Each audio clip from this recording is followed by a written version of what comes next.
형제간의 좋은 모습을 우리에게 보여주고 있습니다. 정말 오늘 본문은 참으로 감동적인 이야기라 하지 않을 수 없는 것입니다. 서로 원수되었던 두 형제가 마침내 이제 하나가 되어서 화해를 하였습니다. 우리는 이와 비슷한 이야기를 창세기 이제 뒤에 나오는 45장에서 보게 될 것입니다. 그것에서는 요셉이 자신의 팔았던 그 형들을 용서하고 서로 울면서 화해하는 장면이 나오고 있습니다. 이 점에 있어서 창세기 33장은 창세기 45장에 대한 또 예표가 된다고 할 수 있는 것입니다. 창세기는 죄로 인하여 인간이 어떻게 비참하게 되는가에 대해서, 비참함에 처하게 되는지에 대해서 보여주고 있습니다. 그 비참함 중에서 가장 비참한 것이 바로 가정의 파괴였던 것입니다. 선악과를 따먹자마자 부부관계가 큰 타격을 입었습니다. 둘 사이에 나누어지기까지는 하지 아니하였지만 서로 간의 신뢰가 크게 손상되었다는 것은 사실입니다. 낙원에서 추방되고 나서는 이제 또 이어서 형제 사이에 큰 문제가 일어났습니다. 하나님의 은혜를 받지 못하여 시기심이 생긴 그 가인이 동생 아벨을 쳐서 죽이고 말았기 때문에 그렇습니다. 여기서 우리는 중요한 교훈을 얻게 됩니다. 오늘날에도 수많은 가정들이 부부관계뿐만 아니라 형제들 사이에도 큰 문제를 안고 있는 경우가 많은 것입니다. 서로 싸웁니다. 그리고 심지어는 가인과 같이 형제를 죽이기도 하는 것입니다. 그 정도는 아니라도 서로 화목하게 지내는 경우가 그렇게 많지 않다는 사실입니다. 부모된 입장에서는 자식들이 서로 싸우는 것만큼 싫은 것이 없을 것입니다. 모든 사람들은 형제들 간에 우애 있게 지내기를 원하고는 있습니다만 현실에 있어서는 그렇지 않다는 것을 우리는 경험적으로 너무나 잘 알고 있는 것입니다. 모두가 다 형제와 잘 지내기를 원하고는 있는데 왜 그런 아름다운 삶을 살지 못하는 것입니까? 그것은 바로 우리 안에 있는 죄 때문인 것입니다. 가인에 의해서 볼 수 있듯이 시기심은 이렇게 형제들 사이를 갈라놓는 가장 큰 악인 것입니다. 하나님께서 아벨의 제사를 받으시고 은혜를 베푸실 때 가인은 이제 시기심이 생겨서 마침내 동생을 죽이기까지 하고 말았던 것입니다. 에서가 동생 야곱을 죽이려고 했던 이유가 무엇이겠습니까? 자신에게 올 복을 야곱이 가로챘기 때문인 것입니다. 이것은 오늘날도 마찬가지입니다. 형제들 사이에 가장 심각한 긴장이 언제 일어나고 있습니까? 바로 부모님이 돌아가시고 나서 유산을 나눌 때일 것입니다. 형제들 중에 한 사람이 다른 사람 몰래 돌아가신 아버지의 유산을 다 챙겼다고 그렇게 한번 가정해 봅시다. 그런데 그 사람이 다른 형제들보다 가장 또 많은 재산이 많은 부자였습니다. 그러면 다른 형제들이 어떻게 생각을 하겠습니까? 그래, 그 형은 그냥 돈을 너무나 좋아하니까 돈을 갖고 싶은 사람이 많이 가지는 것이 좋겠지라고 그렇게 생각할 수 있겠습니까? 대부분 경우에 한 푼이라도 더 가지려고 그야말로 피 튀기는 싸움을 하게 되는 것입니다. 이것은 우리 사회도 역시 마찬가지인 것입니다. 사람들은 왜 동일한 대한민국에 살면서 어떤 사람은 부자로 살고 어떤 사람은 가난하게 살아야 하는가라고 그렇게 불평을 하고 있는 것입니다. 실제로 이런 상황이 심각해지면 사회 안전에도 큰 문제가 생기는 것입니다. 이런 문제가 생길 때 폭력은 무조건 나쁜 것이니까 하면 안 된다는 식의 교과서적인 답을 교회가 해서는 안 됩니다. 폭력이 나쁘다는 것을 모르는 사람은 없는 것입니다. 그렇다면 교회는 폭력이 일어나는 그 근본 이유에 대해서 항상 관심을 가져야 하는 것입니다. 그것에 대한 그 이유에 대한 근본적인 처방을 고민해야 하는 것입니다. 오늘 본문을 통하여 이런 문제들에 대해서 성경은 과연 어떠한 답을 주고 있는지 한번 살펴보도록 하겠습니다. 분이엘에서 하나님을 만난 야곱은 이제 완전히 회복이 되었습니다. 앞에 32장에서 우리는 급장이 야곱을 보았습니다. 에서를 만난 종으로부터 에서가 400인을 건드리고 온다는 소식을 듣기만 했는데도 야곱은 심히 두려워하고 답답해졌습니다. 그래서 자기 소유를 둘로 나누고 에서가 와서 한 떼를 치게 되면 다른 한 떼는 도망하도록 그렇게 조치를 하였습니다. 그리고 하나님께 에서가 와서 나와 나의 가족을 칠까 봐 두렵습니다 라고 고백을 하였습니다.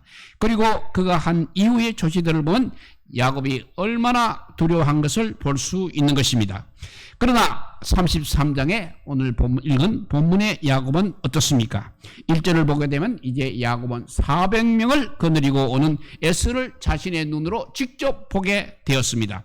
하지만 야곱은 전혀 두려워하지 않고 에서를 향해서 걸어가고 있었습니다. 전날 밤 자던 아내와 자녀들을 다 깨워서 야복강을 건네 보낸 다음 자신은 맨 뒤에 홀로 남아 살아남을 궁리만 했던 그 야곱의 모습은 이제 아예 없는 것입니다. 3절에 보면 알겠지만 야곱은 이제 맨 뒷자리에서 나와서 이제 가장 앞자리에 서 있습니다.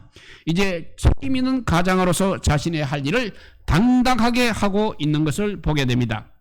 그래서 에서가 치기로 결심하게 된다면 아마 야곱이 가장 먼저 죽을 수밖에 없을 것입니다. 더구나 야곱은 환도뼈를 다쳤기 때문에 도망 자체가 거의 불가능하게 되었습니다. 이렇게 야곱이 바뀐 이유가 무엇이겠습니까?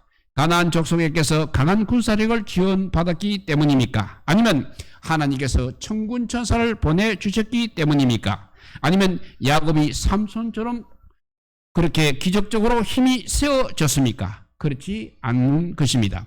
야곱은 오히려 이제 장애인이 되었습니다. 자신 속에서는 의지할 어떤 힘도 존재하고 있지 않습니다. 야곱이 이렇게 바뀌게 된 것은 바로 야곱이 분열해서 하나님의 은혜를 입었기 때문인 것입니다. 하나님과 실험하고 나서 야곱은 이제 이스라엘이라는 이름을 얻었습니다. 그러니까 하나님으로부터 복을 받았다는 사실입니다. 하나님의 얼굴을 보았음에도 불구하고 생명까지 보존할 수 있었습니다. 그렇기 때문에 이제 전혀 두려움 없이 형 에서를 만나러 갈 수 있게 된 것입니다. 야곱은 땅에 7번 엎드려 큰 절을 하면서 에서에게 나아갑니다. 아마 그대로 두었으면 야곱은 절을 계속했을지도 모르겠습니다. 야곱의 이 행동은 형을 진심으로 자신의 주인으로 모셨다는 것을 의미하고 있는 것입니다. 실제로 야곱과 에서가 화해하고 나서도 에서는 야곱을 계속 동생이라고 그렇게 부르고 있지만 야곱은 에서를 주라고 부르고 자신을 종으로 표현하고 있습니다. 다리가 불편한 야곱이 절을 하며 나아가는 모습을 한번 상상해 보십시오. 에서는 7번 절할 때까지 그냥 지켜본 것 같습니다. 7번 절을 하자 에서는 이제 야곱의 절이 어떤 수작이 아니라 진심 어린 행동이라고 판단을 하였습니다. 그래서 에서가 달려옵니다. 그때 야곱의 심정은 어떠했겠습니까? 이제 모든 것을 하나님께 맡깁니다 하고 야곱은 이제 모든 것을 내려두고 하나님만 의지하게 되었던 것입니다. 에서는 달려와서 칼을 빼는 것이 아니라 손을 벌려서 야곱을 안았습니다. 그리고 목을 어긋 맞추었습니다. 그리고 입도 맞추었습니다. 그리고 서로 울기 시작하였습니다. 이것은 무엇을 뜻하고 있습니까? 원수되었던 두 형제가 이제 화해하여 마침내 하나가 된 것입니다. 아마 우리는 에서가 왜 마음을 바꾸었는지 궁금할 것입니다. 하지만 성경은 이 문제에 대해서 어떤 뚜렷한 명시적인 언급은 하고 있지를 않고 있습니다. 그러나 확실한 것은 야곱이 그 전날 보낸 서문은 에서에게 아무런 영향을 주지 못했다는 사실입니다. 그 전날 야곱은 어떻게 해서든지 에서의 마음을 얻으렸고 500마리가 넘는 가축을 준비하여 여러 차례 나누어서 보냈습니다. 엄청난 양의 애물이었지만 에서에게 있어서는 그런 것은 큰 의미가 없었던 것입니다. 에서에게 중요한 것은 바로 야곱이기 때문입니다. 여기서 우리가 주목해야 할 것은 화해가 먼저라는 사실입니다. 에서가 야곱을 만나서 앞에 보낸 가축은 무엇인가? 그리고 너의 옆에 있는 사람은 어떤 사람인가? 다 따져보고 확인할 만하니까 화해를 한 것이 아니라는 것입니다. 우리가 어떤 사람과 화해할 것인가 말 것인가를 결정할 때 중요한 것은 바로 그 사람 자체가 어떠하냐 있는 것입니다. 그리고 다른 모든 것은 그냥 주변적인 요소일 뿐입니다. 오직 저 사람을 내가 받을 것인가 받지 않을 것인가만 중요한 것입니다. 일단 그 사람을 받게 되면 나머지 모든 것은 저절로 받아들이게 되어 있는 것입니다. 에서가 야곱을 받아들이자 그는 결국 야곱의 가족과 야곱의 소유를 자신의 것으로 받아들일 수 있었던 것입니다. 화해한 에서와 야곱은 이제 과거와는 완전한 단절을 하였습니다. 에서는 야곱에게 과거의 일에 대해서 단 한마디도 하지 않았습니다. 야곱 역시 에서에게 과거의 일에 대해서 전혀 말하지 않았습니다. 형에 대한 7번의 절한 다음에 모든 것이 다 형에 대해서 7번의 절한 것에 모든 것이 다 담겨져 있기 때문입니다. 화해를 한 상황에서 예전 이야기를 또 끄집어낸다는 것은 진정한 화해라고 할 수 없는 것입니다. 그것은 오히려 인간관계를 이전보다 더 악화시킬 뿐인 것입니다. 형의 호의를 하기 위한 이제 야곱은 화해를 더욱 확고하게 하고자 합니다.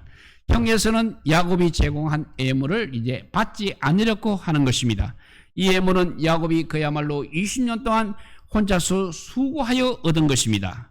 야곱이 예물을 주려고 한 이유는 이 예물을 통해서 야곱 형의 마음을 사기 위한 것이었습니다.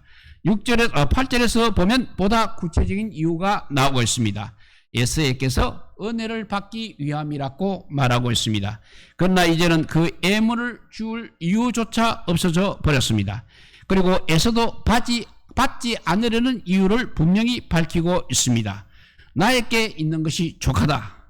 우리 같았으면 야 정말 잘 되었다 하고 생각하며 기뻐했을 것입니다. 그러나 에서는 그렇게 하지 않았습니다. 야곱은 형에게서 은혜를 받았기 때문에 형이 자신의 예물을 받아야 한다고 말을 하는 것입니다. 형님께 내가 은혜를 받아 싸우니 청컨대 이 예물을 받으소서라고 했습니다. 이제 야곱이 드리는 예물의 성격까지 완전히 바뀌어졌습니다. 은혜를 받기 위한 수단으로서 예물이 아니라 은혜를 받은 것에 대한 감사의 예물이 되었다는 사실입니다. 더 나아가 야곱은 그 은혜가 기본적으로 하나님께서 나온 것이라는 것을 고백하고 있습니다. 야곱이 무엇이라고 이야기하고 있습니까? 내가 형님의 얼굴을 보니 하나님의 얼굴을 본 것 같사오며 형님도 나를 기뻐함이니이다 라고 했습니다. 이렇게 이렇게 얼굴을 본다는 것은 바로 그 사람과의 관계가 회복되었다는 것, 그 사람을 기뻐한다는 것을 의미하는 것입니다. 나 앞으로 그 사람 얼굴을 안 보겠다라고 했을 때 그 말은 과연 무엇을 의미하고 있습니까? 야곱의 말이 어떻게 보면 가장일 수도 있는 것입니다. 부정적인 관점에서 보면 야곱이 또 형에게 아부를 하는 것이 아닌가 하는 생각도 할 수 있는 것입니다. 물론 과장적인 면이 있기는 있습니다. 사람의 얼굴을 어떻게 하나님의 얼굴과 비교할 수가 있겠습니까? 그러나 야곱의 그 가장된 표현 속에는 어떤 진실이 담겨 있는 것입니다. 그것은 바로 형을 통하여 하나님의 역사와 하나님의 은혜를 보았다는 것입니다. 마침내 야곱은 형이 예물을 받아야 할 궁극적인 이유를 설명하고 있습니다. 하나님께서 나에게 은혜를 베푸셨고 나의 소유도 족하오니 내 손에서 이 예물을 받으소서라고 했습니다. 야곱은 형을 통하여 하나님의 은혜를 확실히 체험한 것이라 할 수 있는 것입니다.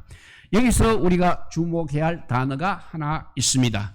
그것은 바로 예물이라는 단어입니다. 한글 성경에서는 10절과 11절의 예물이 동일한 단어로 되어 있습니다. 그래서 어떤 차이도 느낄 수가 없습니다. 그렇지만 히브리어는 그 두 단어가 서로 다른 단어로 되어 있는 것입니다. 앞에 10절에 있는 단어는 예물이라는 단어입니다. 그렇지만 뒤에 오는 예물이라는 단어는 히브리어로 하면 복이라는 단어가 되는 것입니다. 이것은 아주 놀라운 의미를 담고 있습니다. 아시다시피 야곱은 형에게서 복을 빼앗았습니다. 그래서 에서가 야곱을 죽이려고 한 것도 역시 에서 자신이 받아야 할 복을 야곱에게 빼앗겼기 때문인 것입니다. 그런데 하나님은 야곱에게 복을 주셨습니다. 그런데 이제 그 복을 다시 형 에서에게 돌려드리고 있는 것입니다. 에서가 그 복을 받음으로 이전에 있었던 모든 과거의 상처들이 이제는 완전하게 회복이 되었습니다. 이제 오늘 말씀을 한번 정리해 봅니다. 사랑하는 성도 여러분, 오늘 우리는 본문을 통하여 깨어진 인간관계가 어떻게 회복되고 있는지를 보았습니다. 인간들이 서로 갈등하게 되는 중요한 요인은 복을 서로 차지하려고 하기 때문인 것입니다. 요즘 우리 사회의 중요한 갈등 요인도 마찬가지인 것입니다. 하나님께서 주신 복을 서로 차지하겠다는 것입니다. 가난한 자들은 제도를 통해서 부자들이 가진 것을 가지려고 합니다. 부자들은 또